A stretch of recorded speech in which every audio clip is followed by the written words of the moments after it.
Welcome to Hollywood Graveyard. Today I turn the camera over to you, the Hollywood Graveyard community, as we travel the world to visit famous and historical graves in your neck of the woods.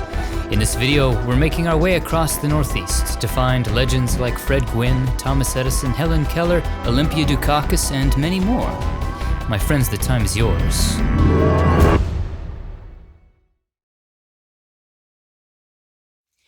We left off our last video filmed by you in New York, so today let's visit some of its neighbors.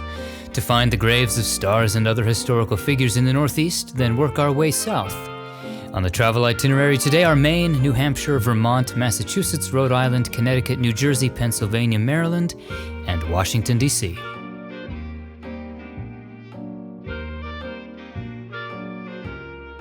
Our journey begins today way up north in Maine, and back in time a few months when snow still covered the grounds of Hillside Cemetery.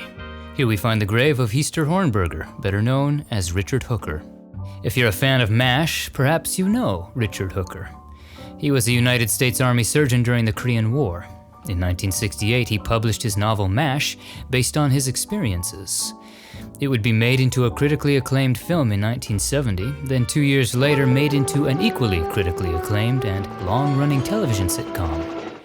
He died of leukemia at age 73. Next up is Pemaquid Cemetery in Bristol. Here lies Paul Reed. As an actor, he's best remembered for playing Captain Block in Car 54, Where Are You? In the 1960s. He also made guest appearances on shows like The Beverly Hillbillies, The Munsters, and I Dream of Jeannie. On film, Paul can be seen in comedies like Fitzwilly. He lived to be 97.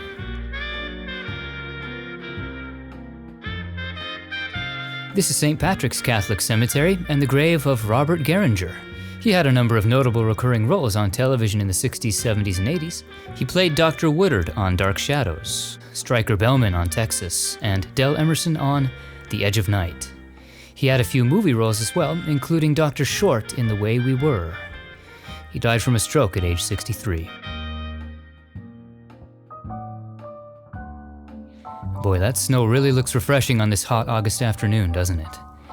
Enjoying the cool blanket of snow at St. Hyacinth Cemetery is one of the music world's great crooners, Rudy Vallee.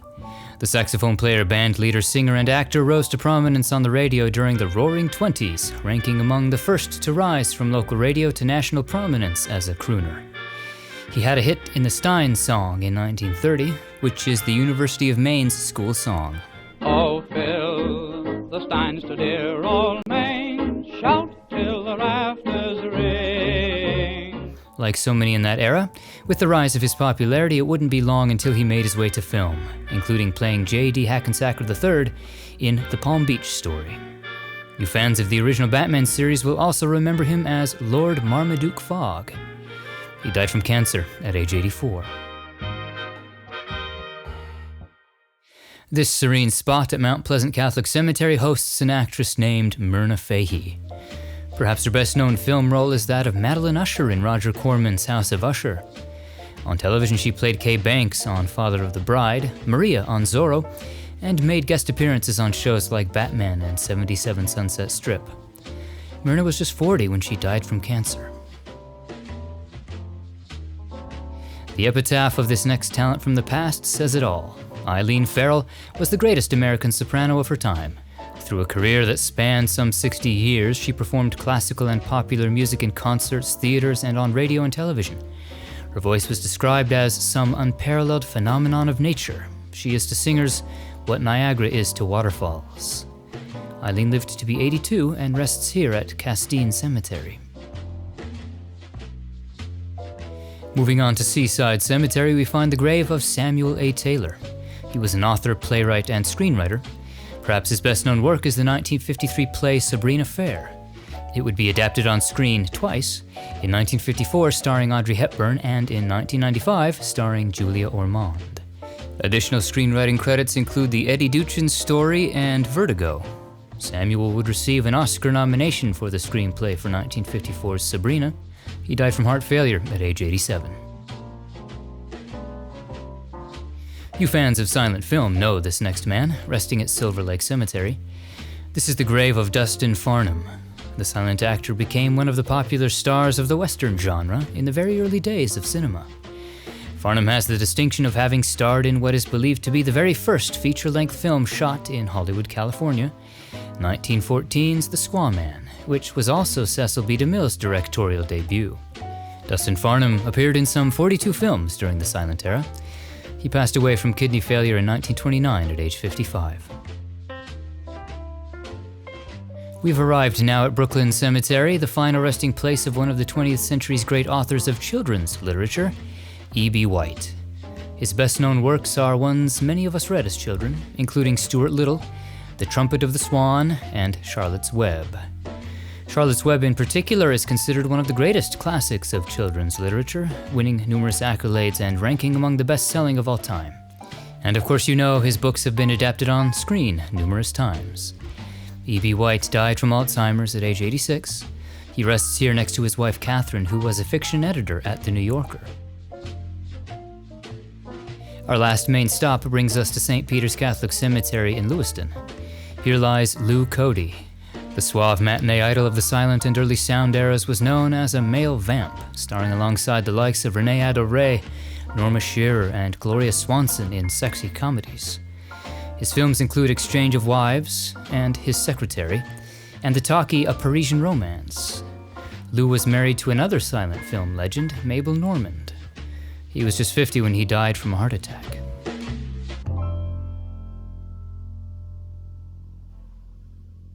Next up is New Hampshire. Here in Manchester is Manchester Hebrew Cemetery, where rests Ralph Baer. If you love video games, Ralph Baer should be on your radar. He's sometimes credited as the father of video games. Ralph was working as an engineer and defense contractor when, in 1966, he developed the concept of a game box that would allow people to play games through their televisions. His prototype Brown Box later became the blueprint for the Magnavox Odyssey, the very first commercially available home video game console. He also contributed to home entertainment with devices including the popular Simon electronic game. Ralph lived to be 92. Laurel Hill Cemetery is in Wilton, New Hampshire. Here lies Rod Price. He was a rock musician, a founding member and guitarist for the band Foghat. He was noted for his skills on slide guitar, contributing to the unique sound of the band. They had numerous platinum and gold records, including the hit Slow Ride.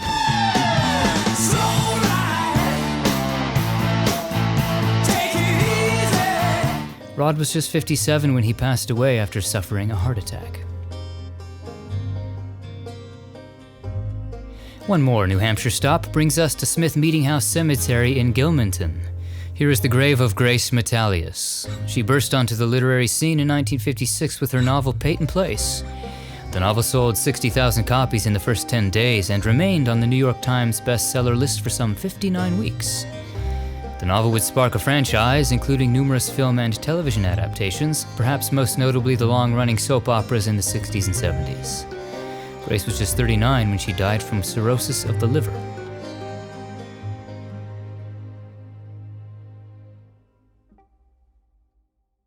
We're welcomed to Vermont by more of that refreshing snow. Our last video featured several US presidents. Well, there's one here in Vermont as well. Here at Plymouth Notch Cemetery rests Calvin Coolidge. Born on the 4th of July, Coolidge was the 30th President of the United States from 1923 to 1929.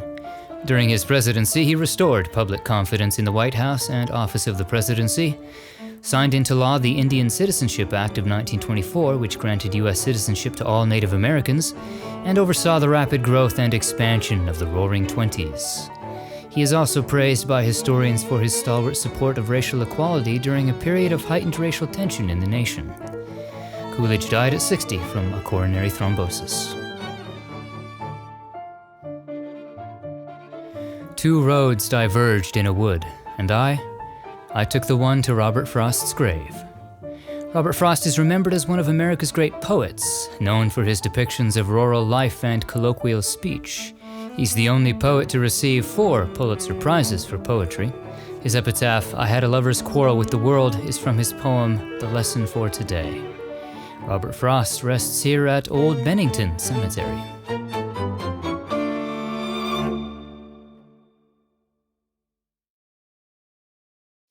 Moving on to Massachusetts, we land in Mayflower Cemetery in Duxbury. Here lies Mark Goddard. He was familiar to television audiences in the 50s and 60s, playing Cully in Johnny Ringo, Chris Ballard in The Detectives, and perhaps most notably, Major Don West in Lost in Space. You also saw him as Derek Barrington on General Hospital and in films like Roller Boogie. Mark lived to be 87, passing away from pulmonary fibrosis in 2023. Also here is a woman to whom I owe a personal gratitude, having created one of my favorite indulgences. Meet Ruth Wakefield, a chef known for her innovations in the baking field. She and her husband owned a tourist lodge called the Toll House Inn. There, Ruth experimented with new desserts she could serve her customers. In one such experiment, she added pea-sized chunks of semi-sweet chocolate to blonde cookie batter, which maintained their chunky form as they baked. And thus, the chocolate chip cookie was born.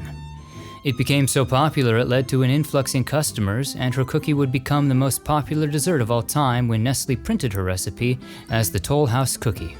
Thank you, Ruth, for so many sweet moments. We find ourselves now at Oak Grove Cemetery in Fall River. Meet Louis Latimer. He was an African-American engineer and inventor. Among his notable contributions to make our lives a little better are the evaporative air conditioner, improved manufacturing processes for carbon filaments in light bulbs, and an improved toilet system for railroad cars. Latimer is an inductee of the National Inventors Hall of Fame. He lived to be 80. Also here at Oak Grove is the grave of Cornelia Otis Skinner. As an actress, she appeared in films like The Swimmer, The Uninvited, and The Girl in the Red Velvet Swing. She was also a writer, penning books like Our Hearts Were Young and Gay, and plays including The Pleasure of His Company, both of which would be made into films. Cornelia also lived to be 80. A major part of the history of this state is its connection to the arrival of the Pilgrims in 1620. It was here in Plymouth that the Mayflower Pilgrims disembarked and founded the Plymouth Colony.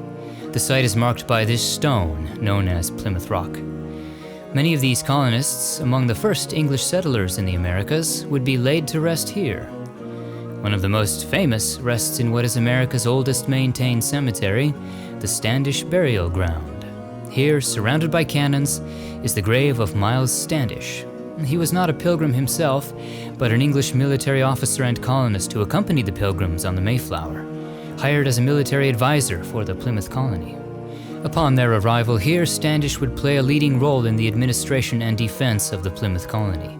He was the subject of Henry Wadsworth Longfellow's poem, The Courtship of Myles Standish, though the account is highly fictionalized. He died in 1656 at age 72. Melrose Cemetery is in Brockton, Massachusetts. It's never too early to get into the Christmas spirit. Just ask James Edgar here. James had a store in Brockton where, in 1890, he came up with the idea to dress up as Santa Claus around Christmas time, based on the illustration of Santa by Thomas Nast. James was the very first to do so, and thus is credited as the first department store Santa Claus. Within days, children from as far as Boston and Providence came by train to see James Edgar as Santa, and the tradition he started more than a century ago continues to this day. Let's ship on up to Boston. Here in Boston is the Granary Burying Ground, where the history runs deep. Among those from stories of yesteryear in these grounds is Paul Revere. You likely remember the story of Paul Revere's ride from your school history classes. He was a silversmith and military officer during the Revolutionary War. At midnight on April 18, 1775, he undertook what became known as Paul Revere's Midnight Ride, which was an alert to Minutemen in the province of Massachusetts, warning them of the approaching British Army, prior to the battles of Lexington and Concord. The advanced warning played a key role in the Patriots' victory, and Paul Revere would become an American folk hero. Nearby is one of the men Paul Revere alerted, who would go on to be a founding father, one whose name has become synonymous with a signature, John Hancock. He was a prominent patriot of the American Revolution and longest-serving president of the Continental Congress. When it came time to sign the Declaration of Independence, John Hancock intentionally signed it extra large, so that King George could read it without his spectacles. He died at just 56, receiving the most lavish funeral in America up to that time. Another founding father rests here, one whose name has become synonymous with beer, Samuel Adams. He was another leader during the American Revolution and signer of the Declaration of Independence. Adams would also help draft the Articles of Confederation and the Massachusetts Constitution. Today, Samuel Adams is also recognized as the namesake of the Boston Beer Company's flagship lager, Samuel Adams. Farewell, Massachusetts. Hello, Rhode Island. This is Berkeley Memorial Cemetery in Middletown. This distinctive stone commemorates Varick Frissell. He was an up-and-coming filmmaker in the late silent, early sound eras.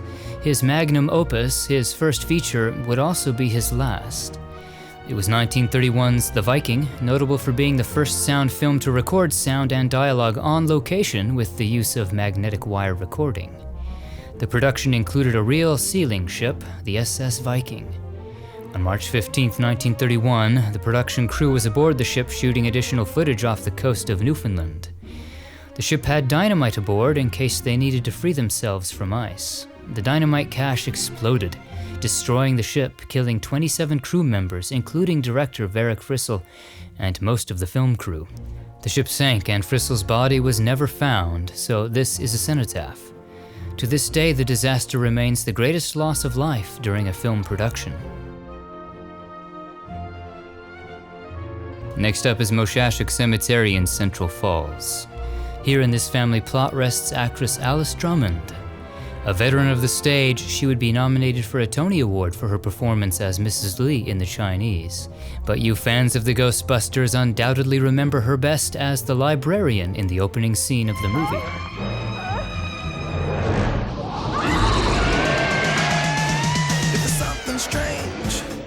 Other memorable roles include as Mrs. Finkel in Ace Ventura: Pet Detective. She also made television appearances on shows like Dark Shadows, One Life to Live, and Night Court. Alice lived to be 88 and is interred here in this family plot, though her name does not yet appear on the marker.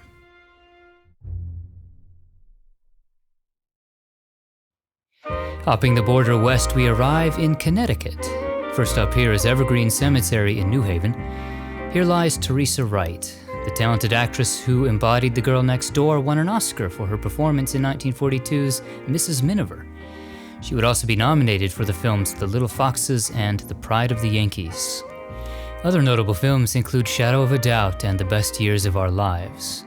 Teresa also received 3 Emmy nominations for her performances on television, including for The Miracle Worker. After her death from a heart attack at age 86, she donated her body to medical research at the Yale School of Medicine. Her remains were subsequently interred here in this community plot with others who donated their bodies to science. This next one is for you hamburger lovers. Meet Louis Lassen.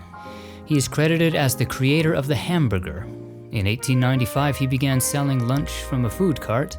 As the legend goes, in 1900, Louis created the hamburger in response to a customer's hurried request for a lunch, quickly scrapping together beef with trimmings between 2 pieces of bread. The concoction became immensely popular, allowing Louis to move his business into a brick building to sell his hamburgers. The restaurant still operates to this day, the oldest continuous hamburger restaurant in the US.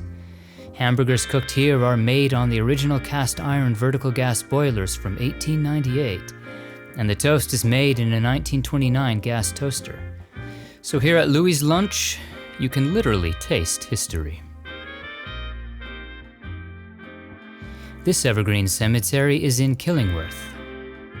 This is where Hugh Lofting is laid to rest. He was another notable figure in the world of children's literature. In 1920, he published The Story of Dr. Dolittle, which tells of a physician who tends to and talks to animals. Its first sequel, The Voyages of Dr. Dolittle in 1922, won the Newbery Medal.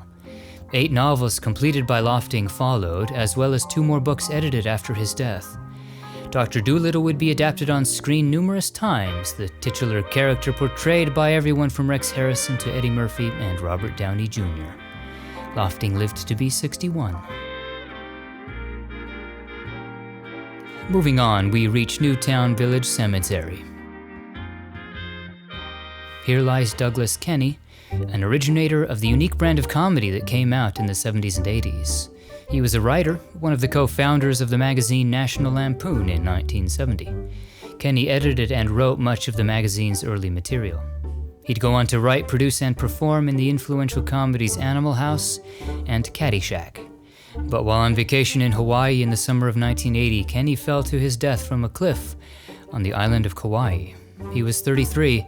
His death ruled accidental.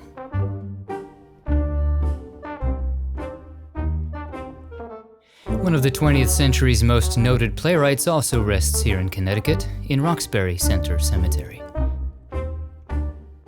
Arthur Miller wrote numerous popular plays in the 40s and 50s, including The Crucible and Death of a Salesman, which earned him the Pulitzer Prize and a Tony Award for Best Play. The film adaptation would earn him an Oscar nomination.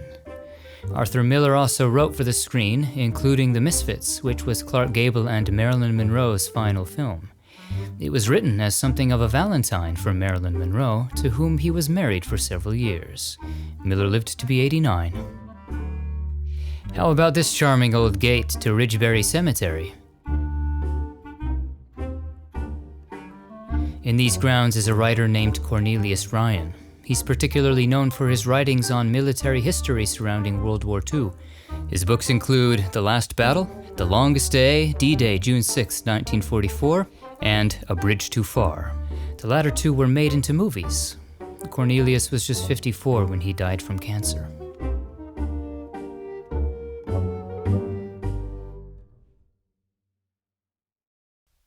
Turning the compass southwest, we hop over New York to reach New Jersey once again. Our first stop here is Princeton Cemetery, where we find the grave of Sylvia Beach. She was a bookseller and publisher who gained notoriety when she opened her Paris bookstore Shakespeare and Company in 1919. It became something of a cultural and literary hub in Paris, a gathering place for notable writers and poets, including Ernest Hemingway, F. Scott Fitzgerald, and James Joyce. In fact, it was Sylvia who would publish James Joyce's book Ulysses in 1922. Shakespeare and Company closed in 1941, and in 1956, Sylvia wrote a memoir titled Shakespeare and Company, in which she details the cultural life of Paris at that time. We're in East Brunswick now, and Congregation Am Chez Emeth Cemetery.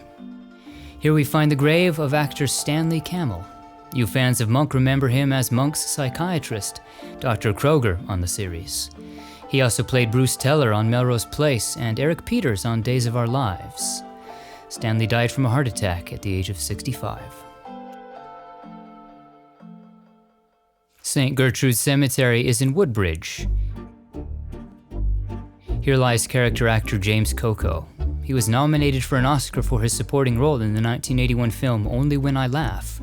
He would also win an Emmy for his role as Arnie on Saint Elsewhere. Other notable roles include as Milo in Murder by Death and Sancho Panza in Man of La Mancha. James Coco died from a heart attack at age 56. Moving on to Scotch Plains and Hillside Cemetery. Meet Joe Black. He was a pitcher in baseball's Negro Leagues when he made his major league debut for the Brooklyn Dodgers in 1952. That same year, he'd become the first black pitcher to win a World Series game. He retired from baseball in 1957, passing away from cancer in 2002 at age 78. Next up here is the grave of Eddie Hazel. He was a guitarist and singer in early funk music, playing lead guitar for the band Parliament Funkadelic. Rolling Stone ranked him among the greatest guitarists of all time, and his 10-minute guitar solo in the Funkadelic song Maggot Brain is also hailed as one of the greatest guitar solos of all time.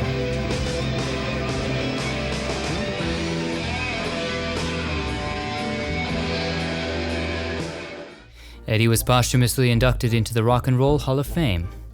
He died from liver failure at age 42. Maggot Brain was played at his funeral. Our last hillside stop is Pat DiNizio. He was a singer, guitarist, and founding member of the rock band The Smithereens, which formed in 1980. The band had a string of hits in the 80s and 90s like Only a Memory, A Girl Like You, and Too Much Passion. Pat continued to perform right up until his death in 2017 at the age of 62.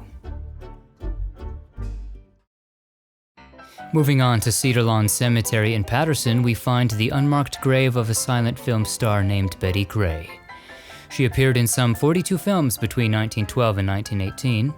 Her films include The Power of the Press alongside Lionel Barrymore, and Why America Will Win as Anne Thompson Pershing.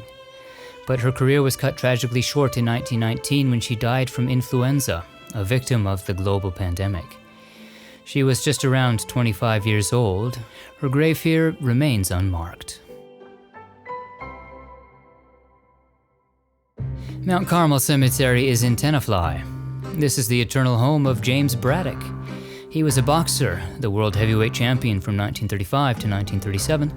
His comeback bout against Max Baer for the heavyweight championship earned him the nickname the Cinderella Man. His story would be dramatized on screen in the 2005 film Cinderella Man, in which he was portrayed by Russell Crowe. Braddock lived to be 69. Also here at Mount Carmel is George Gately. He was a cartoonist known as the creator of the Heathcliff comic strip. It debuted in 1973 and would grow to be distributed in over 1,000 newspapers. Heathcliff would be adapted on screen, including a cartoon series in the 80s. Gately retired from producing the comic in 1998 and passed away from a heart attack at the age of 72. Next up is Riverside Cemetery in Saddlebrook. You fans of 50s and 60s television comedy might know the name Beatrice Pons. She played Lucille Tuddy, Gunther's wife, in Car 54 Where Are You?, and Emma Ritzik on The Phil Silvers Show. Later in her career, she played Mother in the indie horror film Mother's Day. Beatrice lived to be 85.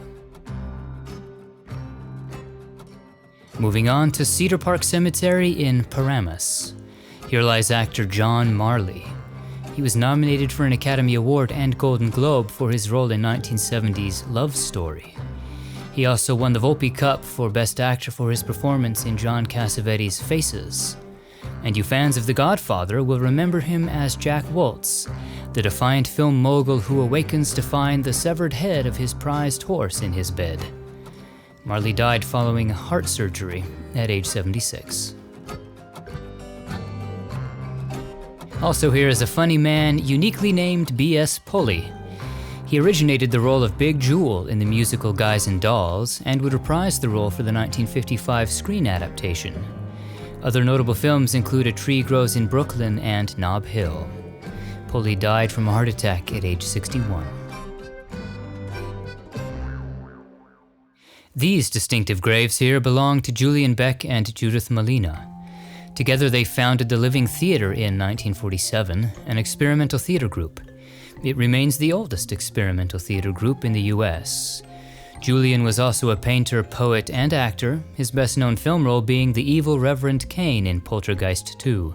After Beck's death from cancer, Judith Molina continued to manage the Living Theatre and also acted on screen, including playing Granny in the 1991 film The Addams Family. She passed away in 2015 at age 88. Bethel Cemetery is also here in Paramus. Here lies a popular 50s singer named Kitty Callan. Her career spanned the 30s to the 60s, finding her peak in the post-war big band era. She'd perform alongside the likes of Jimmy Dorsey and Harry James before establishing a solo career. She's widely known for her 1954 hit recording Little Things Mean a Lot, which hit number 1 for 9 consecutive weeks and was named the Song of the Year. Little things mean a lot. She'd follow this up with numerous other top 10 hits. Kitty lived to be 94. Moving on to Totowa, we visit Laurel Grove Memorial Park to find the grave of actor John Spencer. He won a Primetime Emmy for his role as Leo McGarry on the political drama series The West Wing, a role he played in some 155 episodes. He also played Tommy Mulaney on LA Law and appeared in films like War Games and The Rock. Spencer died from a heart attack at age 58. Mount Hebron Cemetery is in Montclair. Here in the lower mausoleum we find the crypt of Olympia Dukakis high on the wall. She's remembered today for her Oscar-winning performance as Rose in the 1987 film Moonstruck. What the hell happened to you? I really don't know where to start. Your hair's different. Ma, everything is different. Are you drunk? No, are you drunk? No, but I have a hangover. Other notable films include Steel Magnolias, and her memorable television performances include in the TV miniseries Sinatra and Joan of Arc. A documentary was made about her life in 2018 titled Olympia. She passed away in 2021 at the age of 89. Olympia is entombed alongside her husband, Louis Zorich, also an actor. He's remembered for playing Burt Buckman on the 90s series Mad About You, and Jules Berger on Brooklyn Bridge. Louis lived to be 93. This magnificent red estate is found on the Thomas Edison National Historic Park, the home of Thomas Edison while he was alive and after his death. The man considered one of history's great inventors rests in these grounds. He began his career as an inventor here in New Jersey, finding his first success with the phonograph, which he invented in 1877. It was a device used to record and play back sound. The following year, he worked toward improving the incandescent light bulb. While he didn't invent the light bulb, which was being developed as early as 1840, Edison did work to create a long-lasting, commercially viable light bulb, making his first public demonstration of the incandescent light bulb in 1879.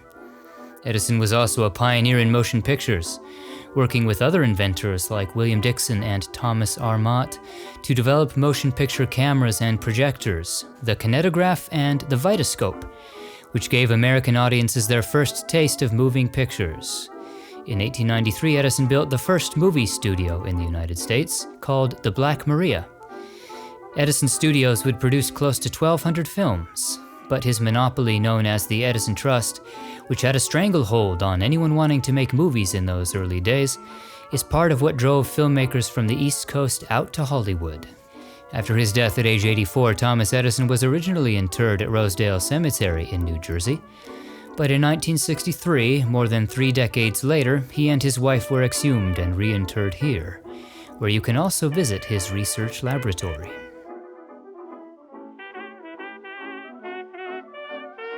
Our journey brings us now to St. Peter's Episcopal Church and the grave of a man named Thomas Mundy Peterson. You'll be curious to know that Thomas here is believed to be the first African American to vote in a U.S. election. The 15th Amendment, which prohibits denying a citizen's right to vote based on race or color, was ratified on February 3, 1870. Thomas Peterson cast a vote on March 31, 1870, for the town charter of Perth Amboy. He died in 1904 at age 77. His epitaph reads, "Here lies the body of Thomas Peterson, first Negro voter in the United States under the 15th Amendment." This evergreen cemetery is in Hillside, New Jersey. Here lies a man named Edward Stratemeyer. You fans of classic children's literature likely know Mr. Stratemeyer. The publisher and writer is responsible for several popular book series from the early 20th century, including The Hardy Boys and Nancy Drew. He created the characters and story outlines, but the books were written by a series of ghostwriters under a collective pseudonym. Both The Hardy Boys and Nancy Drew would be made into numerous film and television series over the decades. Stratemeyer died at age 67 from pneumonia. As I'm compiling this video, the 2024 Olympics are underway, with tennis among the featured events. You fans of tennis will recognize the name Althea Gibson, resting here at Rosedale Cemetery in Montclair. She was one of the first black athletes to cross the color line of international tennis, becoming the first African American to win a Grand Slam event in 1956. The following year, she won both Wimbledon and the U.S. Nationals. Althea would be named Female Athlete of the Year, going on to win 11 Grand Slam tournaments throughout her career. She would be inducted into the International Tennis Hall of Fame and the International Women's Sports Hall of Fame. But she didn't stop there, becoming the first black player to compete on the Women's Professional Golf Tour. Althea Gibson lived to be 76, passing away from an infection in 2003. Next up is St. Mary's Cemetery in Hamilton. This is the grave of Mari Muehlheisen. The guitar player and songwriter was known as Jim Croce's one-man band. Their collaboration would be the catalyst to Jim Croce's success and heavily influence his sound. Mari also released his own album, Gingerbread, in 1970. Mari and Jim continued to tour and record together until tragedy struck on September 20th, 1973. The two were aboard a chartered plane when it crashed, killing all on board. Mari was 24. If you've ever watched a movie by MGM, you probably remember a lion growling at you at the beginning of the movie. This is the grave of a lion named Slats. The Dublin-born lion was taken in by a Hollywood animal handler in 1917 and became a star when he was cast as the first Leo the Lion for MGM in 1924. There were several other lions that MGM would feature over the years, but Slats was the first. He lived out his final days at the Philadelphia Zoo before passing away in the late 30s. His hide was reportedly preserved, the rest of him laid to rest here on the owner's farmland. Sometimes the stories that divert us on screen or in literature are inspired by the lives of real people, and sometimes those stories are tragic. This is St. Joseph Catholic Cemetery, where rests Maria Marshall. In 1984, businessman Robert Marshall was charged with and later convicted of the contract killing of his wife Maria. The case drew national attention and would be the subject of true crime author Joe McGinnis's best-selling book, Blind Faith. The book would be adapted into an Emmy-nominated TV series of the same name in 1990, starring Robert Urich and Joanna Kearns as Maria Marshall. Maria was just 42. Moving on now to Hillcrest Memorial Park, we find the grave of Joe Terry. Joe was a singer, a member of the 50s doo-wop vocal group Danny and the Juniors.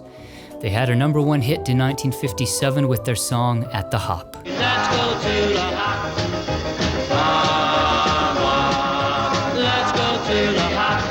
After the group disbanded, Joe continued to perform throughout his life and would be inducted into the Vocal Group Hall of Fame with Danny and the Juniors. He lived to be 78. Also here at Hillcrest is a man known to the world as King Kong Bundy. He was a professional wrestler, appearing in the WWF in the 80s and 90s. He wrestled in the main event of WrestleMania 2 in 1986 and faced off against Hulk Hogan for the WWF World Heavyweight Championship. Outside of wrestling, Bundy would make appearances on shows like Married with Children. He died from complications of diabetes at age 63.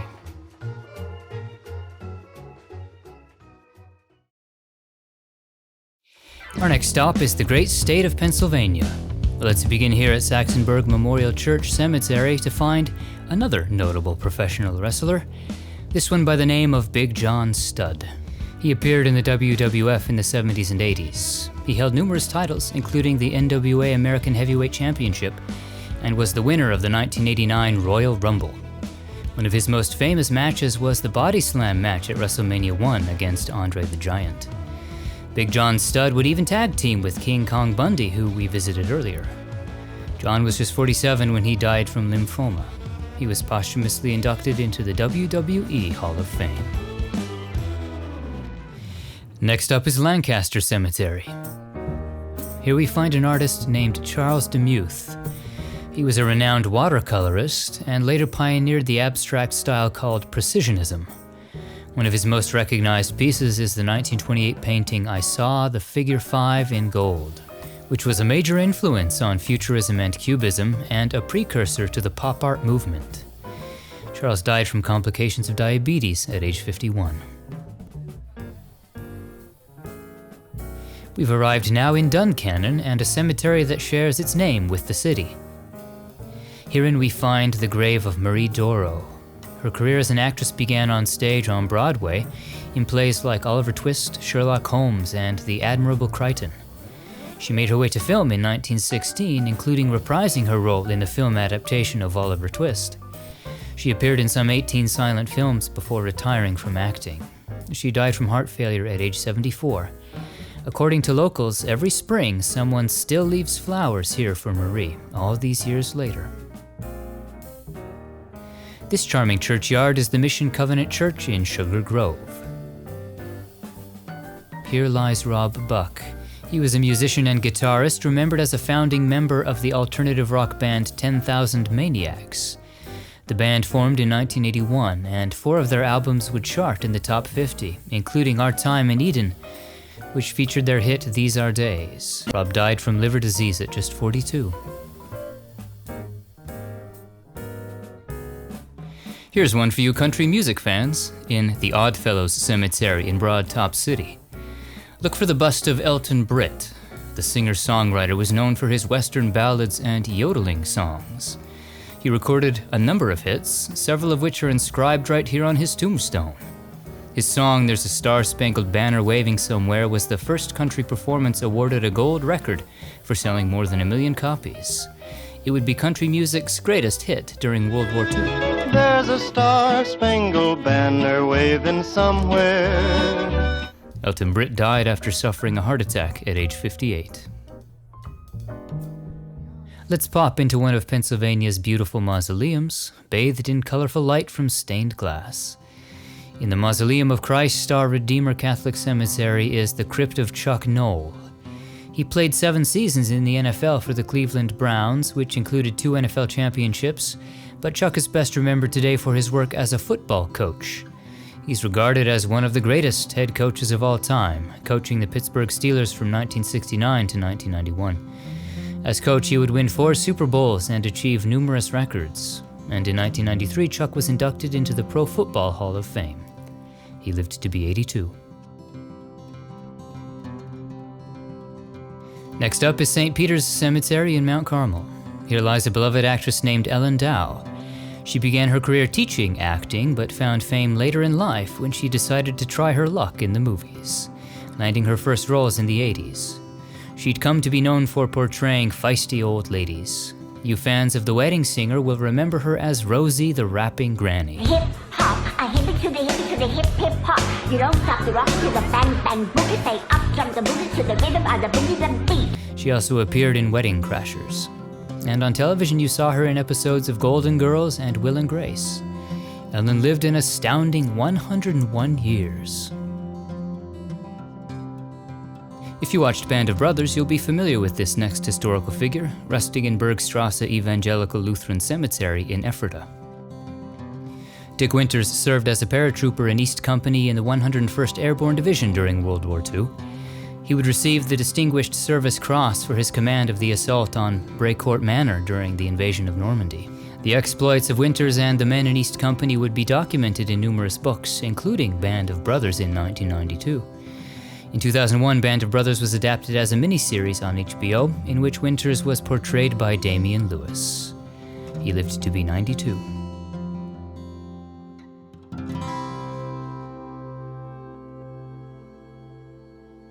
This next lady helped give our childhood a little magic. Meet Betty James, resting here at Alto Rest Burial Park in Altoona. In 1943, Betty's husband Richard invented and developed the Slinky, which was first demonstrated at Gimbel's in Philadelphia in 1945.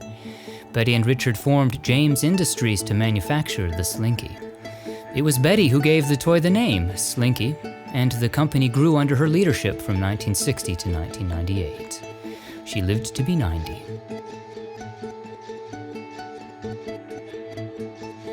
We're in Muncie, PA now, and Twin Hills Memorial Park.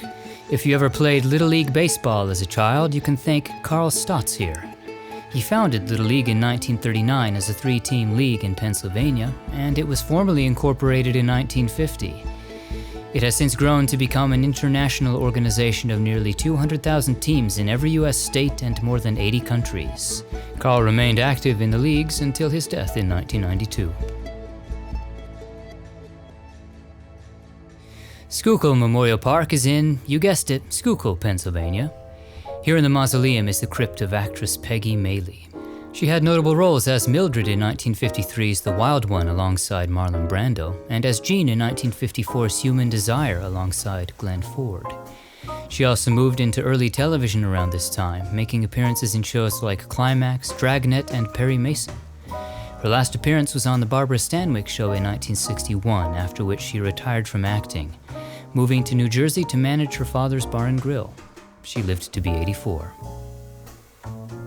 This St. Mary's Cemetery is in Hanover Township. Here lies a man known as the One-Armed Wonder, Pete Gray, so named for being a professional baseball outfielder who happened to only have one arm. He played with the St. Louis Browns for one season in 1945. Outside his one season in the majors, he had a successful career in the minor leagues. Pete lived to be 87 and was the subject of the TV movie, A Winner Never Quits.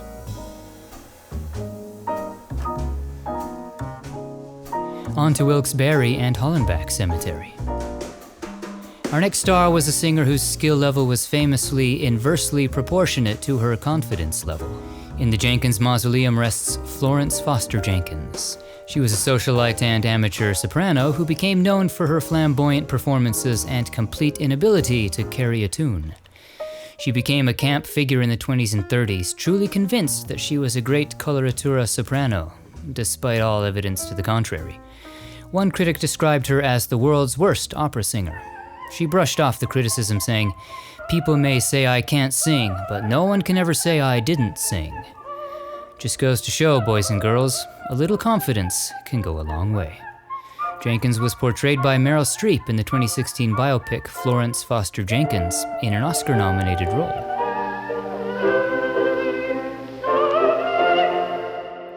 We're back in Pittsburgh and Homewood Cemetery. Meet Charlie Williams. He was a baseball umpire who officiated in the National League from 1978 to 1999. He was the fourth African American to serve as a full-time MLB umpire, and in 1985 became the first black umpire of the Major League All-Star Game.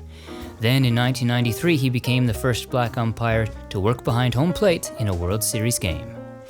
He died at age 61 from diabetes and kidney failure. A beautiful aerial panorama welcomes us to our next Pittsburgh cemetery, Allegheny, which has a pretty spectacular gateway into the grounds. A lot of history in these grounds, including a notable tale of crime and scandal. Harry Kendall Thaw was heir to a multi-million-dollar fortune and a socialite in New York. But today he is remembered for murdering renowned architect Stanford White in front of hundreds of witnesses at a rooftop theater of Madison Square Gardens in 1906. Thaw resented White for what he perceived as social slights and harbored anger and jealousy over White's alleged drugging and sexual assault of an underage Evelyn Nesbit, who later became Thaw's wife. The trial for murder was dubbed the Trial of the Century, and Thaw was eventually found not guilty by reason of insanity. The story was dramatized in the 1955 film The Girl in the Red Velvet Swing.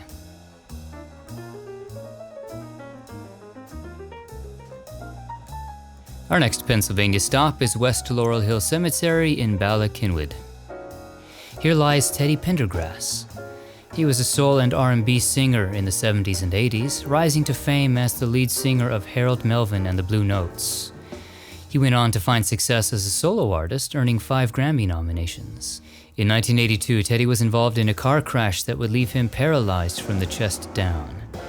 This wouldn't stop him from singing and recording, however, and he would then on be seen performing on stage right from his wheelchair. Teddy died from respiratory failure at age 59. And here's one for you cowboys, or donners of cowboy hats, John B. Stetson.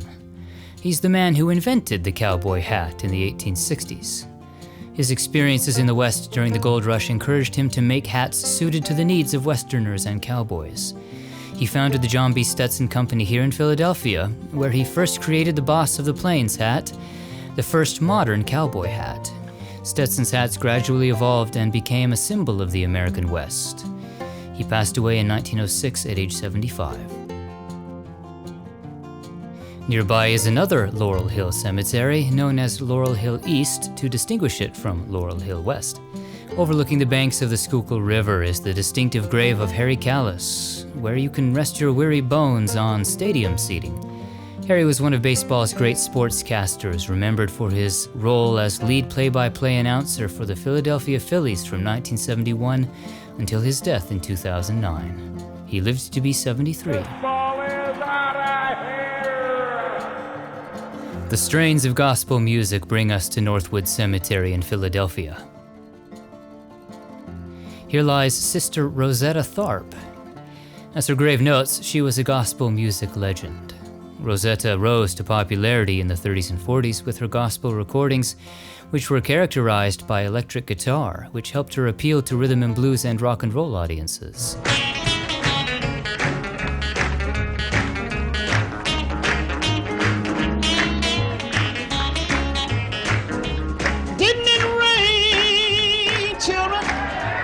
She's been referred to as the original soul sister and the godmother of rock and roll, influencing musicians like Jerry Lee Lewis and Elvis Presley. Her guitar technique was pioneering, being among the first recording artists to use heavy distortion on her electric guitar. Rosetta died from a stroke at age 58, and decades later was inducted into the Rock and Roll Hall of Fame. Historic Eden Cemetery is on the National Register of Historic Places, and also part of the National Underground Railroad Network to Freedom, part of a network that helped enslaved people escape from the South to the North.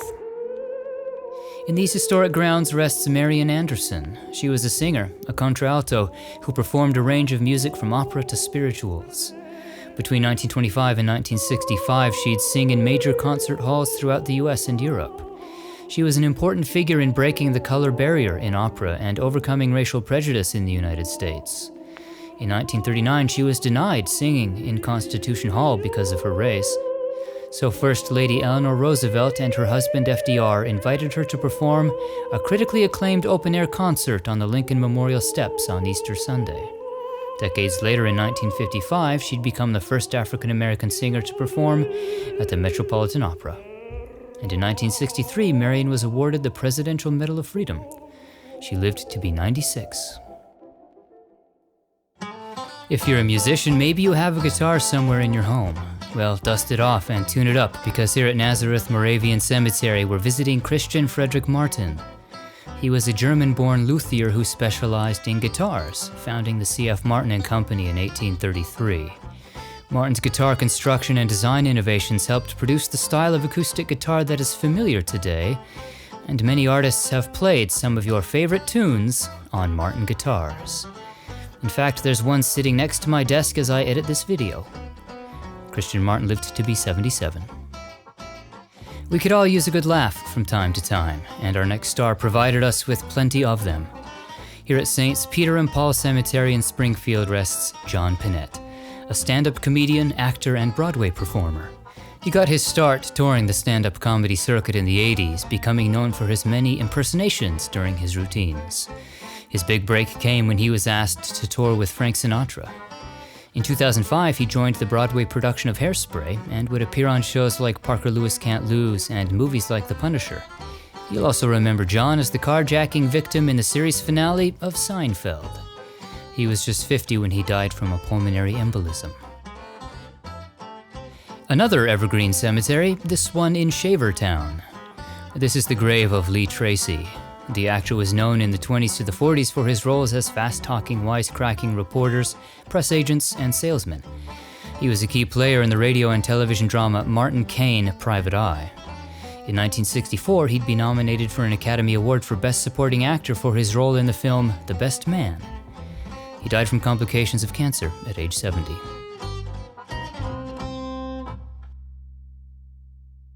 It's golden hour here at Greenwood Cemetery in Pittsburgh.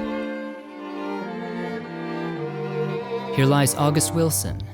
He was a poet and playwright, referred to as theater's poet of Black America.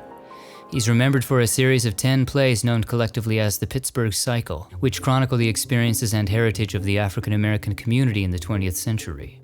2 of his plays won him the Pulitzer Prize, Fences and The Piano Lesson. Both would be made into movies, with 2016's Fences earning him a posthumous Oscar nomination.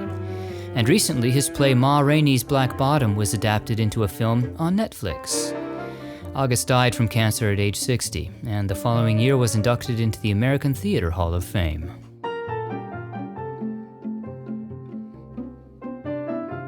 This is Lincoln Cemetery in Chambersburg. Here we find the grave of William Putch. He was the theater director for a summer stock theater company called the Totem Pole Playhouse. A regular performer in his shows was his wife, beloved actress Jean Stapleton. Jean is fondly remembered today for playing Edith Bunker in more than 200 episodes of the landmark 70s sitcom All in the Family. The role earned her 3 Emmys and 2 Golden Globes. Songs that made the hit parade. Guys like us, we had it made. Those were the days. She was also a regular feature on Broadway in productions like Damn Yankees and Bells Are Ringing.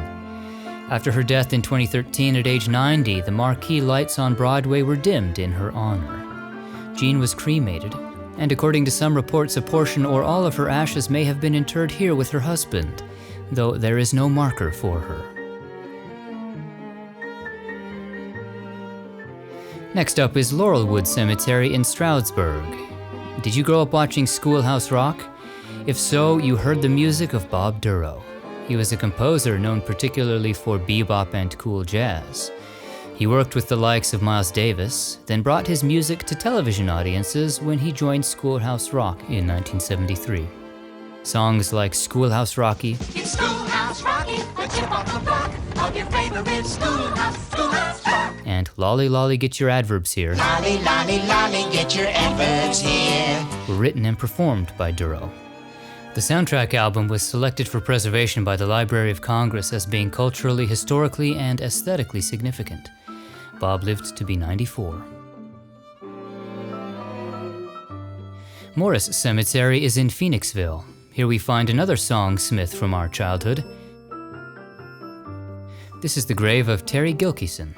He began writing and recording songs in the 50s, including a number of Western ballads for the soundtrack to the film Slaughter Trail in 1951.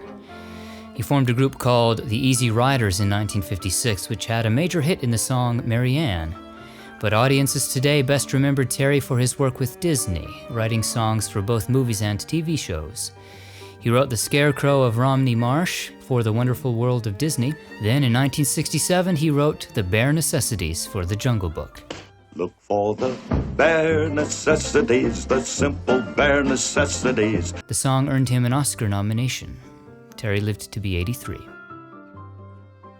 Our last Pennsylvania stop of the day is Lackawaxen and Union Cemetery. Here lies Zane Grey. He was an author known particularly for his Western novels. He idealized the American frontier in books like Riders of the Purple Sage, published in 1912.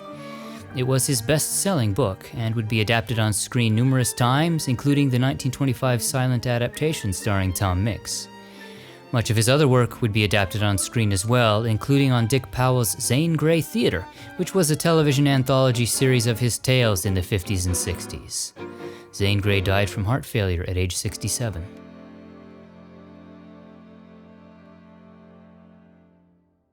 We've arrived in Maryland. Let's kick off our time here at Arbutus Memorial Park. In these grounds rests a musician named Chick Webb. He was an acclaimed drummer and band leader known as the King of the Drums. His band became the house band at the Savoy Ballroom, with Chick becoming one of the best regarded drummers of the new swing style. Popular tunes include Lindy Hopper's Delight and Stompin' at the Savoy. In 1935, he began featuring a teenaged Ella Fitzgerald as vocalist. Together they performed such hits as A Tisket, a Tasket. A tisket, a tasket, a brown and yellow basket. Chick Webb was just 34 when he died from pot disease. Next, we reach Sandy Mount United Methodist Church Cemetery in Finksburg. This is the approximate location of the unmarked grave of Fred Gwynne. Fred is beloved by television audiences to this day for his pitch-perfect performance as the bumbling but lovable Herman Munster in the 60s sitcom The Munsters. The lesson I want you to learn is it doesn't matter what you look like. You can be tall or short, or fat or thin, or ugly, or handsome, like your father. You can be black or yellow or white. It doesn't matter. What does matter is the size of your heart and the strength of your character. Before The Munsters, he starred as Muldoon in Car 54, Where Are You? Later in his career, he was known for film roles including Judd Crandall in Pet Sematary and the Judge in My Cousin Vinny. Fred died from complications of pancreatic cancer in 1993 at the age of 66. His grave here remains unmarked. We're inside the mausoleum at Woodlawn Cemetery outside of Baltimore to find the crypt of Howard Rollins. He was nominated for an Oscar for his performance as Coalhouse Walker in the 1981 film Ragtime. On television, he received a Daytime Emmy nomination for his role in the soap opera Another World, and is also remembered for playing Tibbs on In the Heat of the Night, and George on the miniseries Roots: The Next Generation. Howard was just 46 when he died from lymphoma-related complications. This is Druid Ridge Cemetery in Pikesville, and this is the grave of Patricia Breslin. She had a prominent career on television, playing Amanda on People's Choice in the 1950s, and Laura on Peyton Place in the 60s. On film, she appeared in Go Man Go and in the 1961 William Castle horror Homicidal. Later in life, she became a philanthropist, supporting various art, education, and health organizations. She lived to be 86. Patricia was married to Art Modell, a businessman remembered as team owner of the Cleveland Browns and subsequently the Baltimore Ravens, which he established. Also here at Druid Ridge Cemetery is a woman named Ella Virginia Houck Holloway. In the early 20th century, she was a driving force behind the movement to adopt the Star-Spangled Banner as the national anthem. As early as 1918, Mrs. Holloway petitioned civic leaders to adopt the Francis Scott Key poem as the anthem. She worked tirelessly to garner public support and became the backbone of the movement. In 1931, she saw the fruits of her labor when the Star-Spangled Banner was officially adopted as the national anthem. We're at St. Mary's Catholic Church Cemetery in Bryantown to find a man associated with the Lincoln assassination. Samuel Mudd was a physician who was imprisoned for conspiring with John Wilkes Booth in the assassination of Abraham Lincoln. An injured Booth fled to the house of Mudd after the assassination for medical treatment, and so he was found guilty of aiding and abetting a murderer. He may not have been directly involved in the assassination, but his misleading statements and delays in notifying authorities led to a guilty verdict and imprisonment. Mudd was eventually pardoned by Andrew Johnson and released from prison in 1869. He died from pneumonia at just 49. There's a common misconception that the phrase "his name is Mudd" was inspired by Samuel Mudd here, but in fact the phrase appears in literature as early as the 1820s. Trinity Episcopal Church Cemetery is in St. Mary's City. Here's another one for you wrestling fans, Scott Hall. He wrestled for the WCW and WWF in the 80s and 90s under his real name and also under the ring name Razor Ramon. With the WWF, he won the Intercontinental Championship 4 times. With WCW, he'd become a 2-time United States Heavyweight Champion and 7-time World Tag Team Champion. Scott was inducted into the WWE Hall of Fame in 2014. He died after a series of heart attacks at the age of 63. Next up is Gate of Heaven Cemetery in Silver Spring.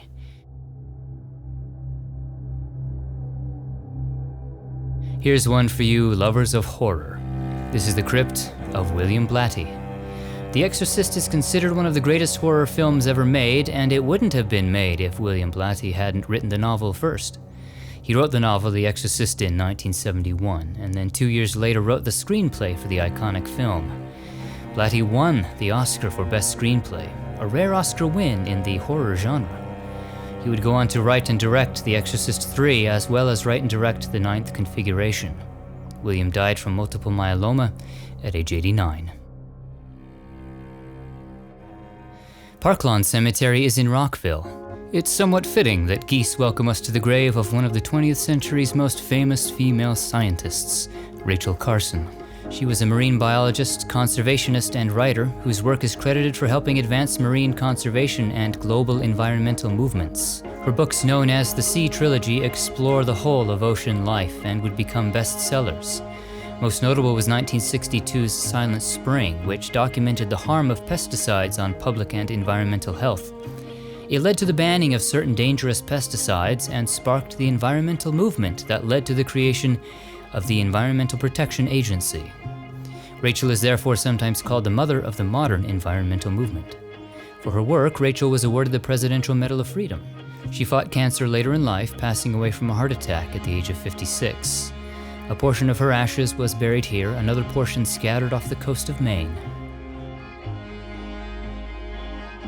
Also here at Parklawn, we find a musician named Tommy Keene. He was a singer-songwriter best known for rock and roll and power pop songs in the 80s. One of his most popular songs is alluded to right here on his marker, Places That Are Gone. Tommy was just 59 when he died in his sleep from cardiac arrest. His legacy is a symphony of songs and melodies that will forever live on. Dulaney Valley Memorial Gardens is in Timonium. Let's find a legend of football who rests here, Johnny Unitas. Johnny was a Hall of Fame quarterback who played in the NFL for 18 seasons, primarily with the Baltimore Colts. Nicknamed the Golden Arm, Johnny was considered the prototype of the modern quarterback and one of the greatest of all time. He set numerous records, including a 3-time MVP, and helped lead the Colts to 4 championship titles and a Super Bowl win. Johnny Unitas died from a heart attack at age 69.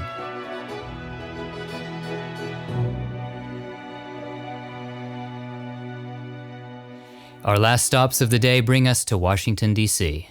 First up is Rock Creek Cemetery and the grave of Elizabeth Normand.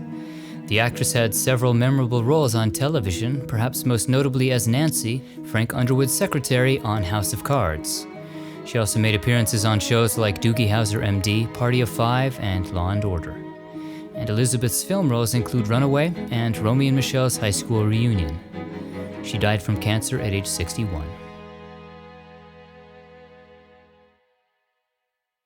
The National Cathedral in Washington, D.C. is certainly a sight to behold, like a little piece of Europe here in the U.S. Several historical figures call this cathedral their final resting place. Entombed herein, in the columbarium behind the chapel, is Helen Keller. She lost her sight and hearing after an illness as an infant. At the age of 7, she met teacher and lifelong companion Anne Sullivan, also entombed herein. Anne taught Helen how to read, write, and communicate through sign, and even eventually to speak. Keller would go on to be the first deaf-blind person in the U.S. to earn a Bachelor of Arts degree from college. She became a prolific writer and a disability rights advocate. Her autobiography would be adapted into an award-winning play, The Miracle Worker, which in turn would be made into an award-winning film in 1962, which won Patty Duke and Anne Bancroft, who played Helen and Anne respectively, Oscars for acting.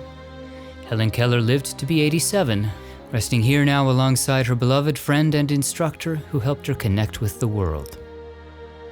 In the cathedral columbarium also rests Matthew Shepard. He is a tragic figure in the landscape of intolerance toward the gay community, but one whose death brought awareness to issues of homophobia in America, and therefore was a catalyst for the positive change the LGBTQ community has seen in recent years. Matthew was a gay man, a student at the University of Wyoming who, on the night of October 6, 1998, was brutally beaten, tied to a fence, and left for dead by 2 men. He died 6 days later from his injuries at just 21. Significant media attention was given to the case, including the role Shepard's sexual orientation played in the attack, and it remains one of the most notorious anti-gay hate crimes in American history. After the tragic events of that night, Matthew's parents became LGBT activists, creating the Matthew Shepard Foundation, whose mission it is to erase hate in all forms and embrace the dignity and equality of all people.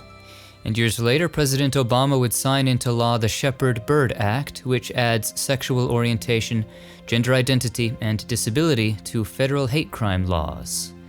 Matthew's story would be told in popular culture, perhaps most notably the play The Laramie Project, which would be made into a TV movie on HBO in 2002. 20 years after his death, in 2018, Matthew's ashes were inurned here in the National Cathedral. We visit our last cemetery of the day, the Congressional Cemetery, at the perfect time, when those infamous cherry blossoms are in full bloom. This historic cemetery is very active in the community, with events like 5K runs, tours, art installations, off-leash dog walks, immersive theater, music and movies, and much more, earning it the moniker America's Hippest Cemetery. We asked for plenty of B-roll in our submission guidelines for this series, and our friend Kurt Dion, presidential grave hunter, literally obliged, also sending video of the beehives on the grounds. Among those resting in these grounds is one of America's great composers and conductors of patriotic music, John Philip Sousa. He wrote in many genres, including operettas, waltzes, and songs, but he's best known today for his marches, sometimes called the American March King. His best-known marches are the Stars and Stripes Forever, the National March of the United States,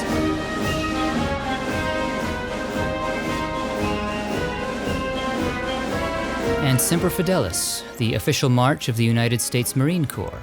If you're lucky, while at Sousa's grave, you might even get a visit from the Marine Band playing his music right here at his graveside.